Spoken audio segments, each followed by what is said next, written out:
Mathrubhumi news big ബ്രേക്കിംഗിലേക്കാണ്. ശബരിമല സ്വർണ്ണക്കൊള്ളയിൽ കൂടുതൽ ഗൂഢാലോചനാ തെളിവുകൾ പുറത്തുവിടുകയാണ് മാതൃഭൂമി ന്യൂസ്. കഴിഞ്ഞ 2-3 മാസക്കാലമായി മാതൃഭൂമി ന്യൂസ് ശബരിമലയിലെ സ്വർണ്ണക്കൊള്ളയുമായി ബന്ധപ്പെട്ട അതിപ്രധാനമായ വിവരങ്ങൾ പുറത്തുവിട്ടു.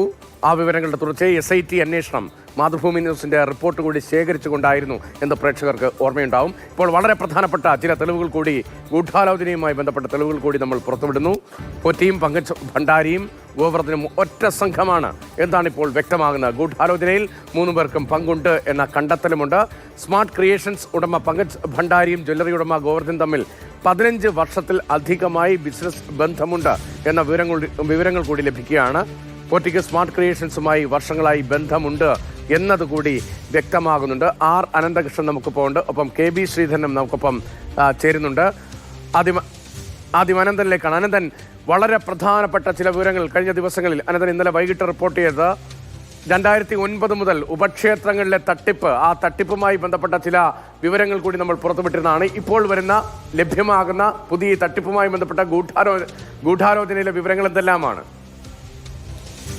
രതീഷ്, ശബരിമല സ്വർണ്ണക്കൊള്ളയുമായി ബന്ധപ്പെട്ട അവസാന വട്ട അന്വേഷണം അല്ലെങ്കിൽ ആ ഘട്ടത്തിലുള്ള അന്വേഷണം 3 പേരിലേക്കാണ് കൂടുതലും തിരിയുന്നത്. അത് ഈ സ്മാർട്ട് ക്രിയേഷൻസ് ഉടമ പങ്കജ് ഭണ്ഡാരി, ബെല്ലാരിയിലെ റൊദ്ദാം ജ്വല്ലറി ഉടമ ഗോവർദ്ധൻ, നേരത്തെ തന്നെ ഈ കേസിന്റെ പ്രതിസ്ഥാനത്തുള്ള ഉണ്ണികൃഷ്ണൻ പോറ്റി, ഈ 3 പേരും തമ്മിലുള്ള ബന്ധവും ശബരിമലയ്ക്ക് പുറത്ത് നടന്ന ഗൂഢാലോചനയുടെയും പരിണത ഫലമാണ് ശബരിമലയിലെ സ്വർണ്ണക്കൊള്ള എന്ന നിലയിലേക്കാണ് കാര്യങ്ങൾ ഇപ്പോൾ എത്തുന്നത്.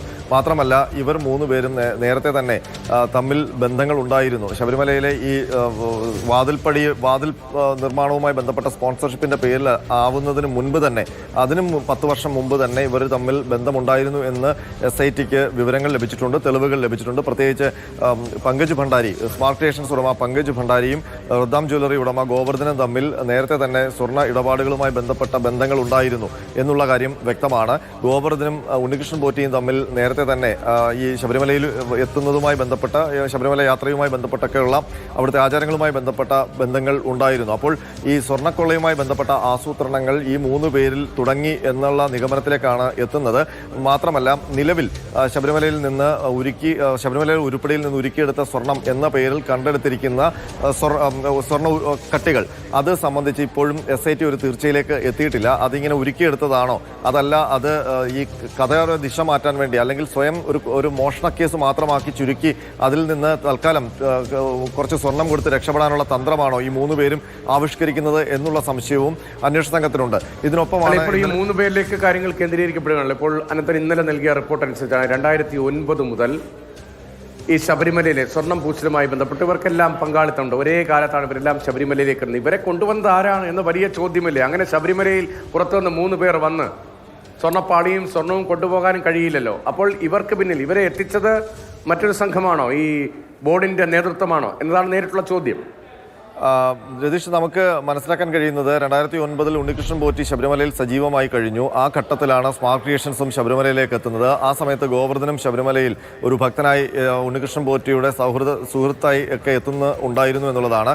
മാത്രമല്ല, ഈ ഇന്നലെ നമ്മൾ പുറത്തുവിട്ട വിവരം 2009 സ്മാർട്ട് ക്രിയേഷൻസ് ശബരിമലയിൽ ഈ സ്വർണം പൂശൽ പ്രവൃത്തി ചെയ്തിരുന്നു എന്നുള്ളതാണ്.